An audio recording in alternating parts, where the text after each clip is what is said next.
Please welcome Sarah Kimmel.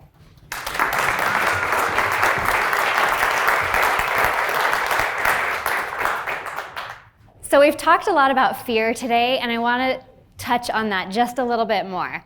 I have one really big fear, and that is actually driving. I get so scared behind the wheel. But that's mainly because when I was a young driver, I had a large commute. I had to drive through downtown Portland to my suburb where I went to high school.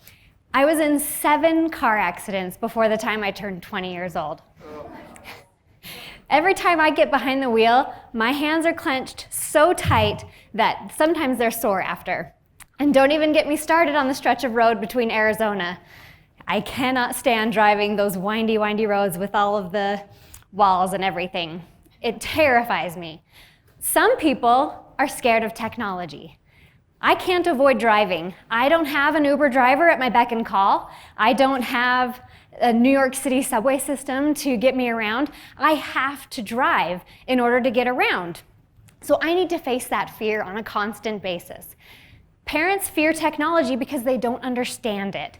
They fear all of the things that it can do. They fear that their kids are going to stumble across something that they don't want them to see. And they're really scared because they don't know how to manage it. They don't understand all of the inner workings of that technology. But I'm here to tell you that anybody can figure out any technology in your home. And it's very easy, actually. There are some people that will play into that fear-mongering. They're going to tell you exactly what you want to hear, that technology and smartphones and social media is the decline of our entire society, and that if you give your kid a smartphone, they're going to get involved in pornography and be bullied and all of this stuff. But actually, technology is something that connects our children together. Most of the kids use social media exclusively to communicate with their friends. And with technology, they can have this communication and have, an exciting life. So let's understand a little bit more about these digital natives. I will never understand why my kids will want to watch somebody play a video game instead of just play the game that they actually have at their house. Just like my parents probably didn't understand why I would want to watch MTV all day when I could just listen to the radio. It's understanding this digital natives world now. Just because it's different than the way we grew up doesn't make it better or worse. It just makes it different. I see these people who get so sad, all these kids with their phones and their heads in the tablet. You don't know that this kid is creating amazing programs on that tablet, or this child is, talking somebody else down from a really bad day through social media. It's these things that if they don't have these tools, that's their reality now. That wasn't our reality back then. And we need to take a little bit of time to understand their reality. I have a friend who, her son is 15 years old. And she thought last year that he was a little bit reclusive, didn't want to hang out with his friends very much, liked to stay home, until she gave him a smartphone this year. She realized that he is communicating with his friends more. He's going out more. He's having a lot more fun because he's able to communicate with his friends. And she told me, so I'm like, I'm using that because that is an excellent knowledge. She said that no 13-year-old boy wants to text his friend's mom in order to see if he can hang out. And so in order to have this social life, he needs to have access to that technology. So social media, there is a bad side for sure. And there's a bad side to technology. Like I said, pornography addiction can start with all of this. And bullying can happen, fear of missing out. These things are very real. But having communication open with your kids and putting parental controls and monitoring in place can help you manage that and help your child navigate this new digital world. So every family is different, but I have 2 rules that I kind of recommend for every family member. The first rule is to put the internet to bed. Give the internet a bedtime. Every time there is somebody online and everybody else is asleep, nothing as good is happening at that point. So give the internet a bedtime. You can put this on different levels too. Some kids are really tricky and they'll change the time on their phone so that it is actually 6 p.m. when it's 12 midnight.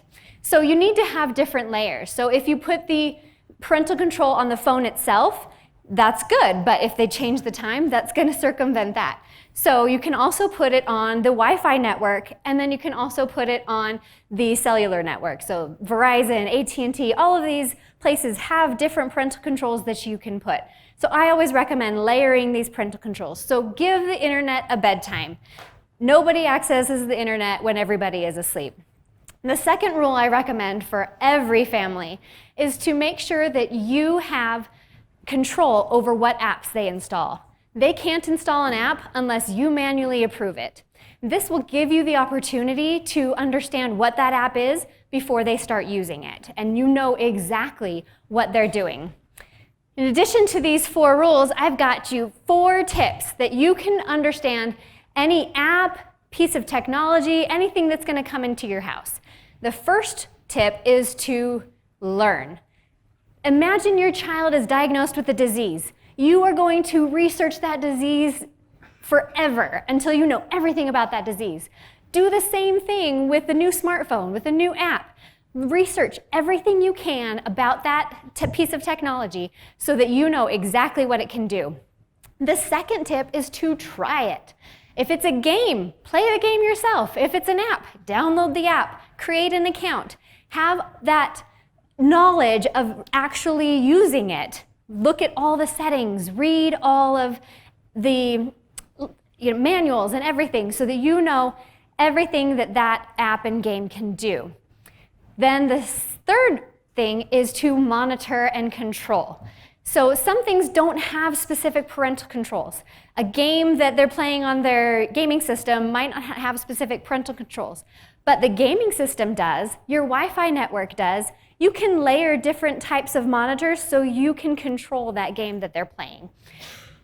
Once you've got the control of it, the fourth step is to follow up. Make sure the parental controls are working. Kids are really, really smart at disabling these parental controls. So make sure that it's working. Revisit the controls from time to time. As they get older, you can allow them access to more things.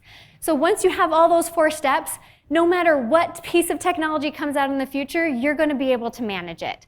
And I know that we can live in a world where kids are properly using technology, and we as parents can make that world possible. Thank you.